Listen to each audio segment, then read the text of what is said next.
throw some in. Learning the industry from top to bottom and how to do it from top to bottom, so I can go in and talk to my customers and they're going to know exactly that I know what I'm talking about.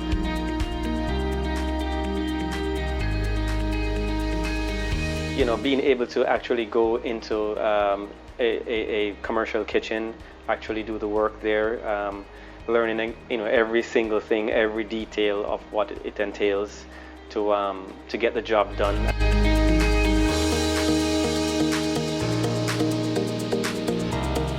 Other people want to charge 70, 80, 100. Now we have a bigger picture of what the industry is and how to access that. I think we would have had to have done a lot more trial and error, where he's giving us the information to go forward faster.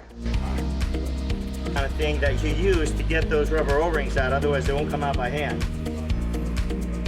It's not just about pointing your pressure washer and cleaning, it's about understanding what you're doing when you're cleaning. And if you understand the code, then you can more easily win that job.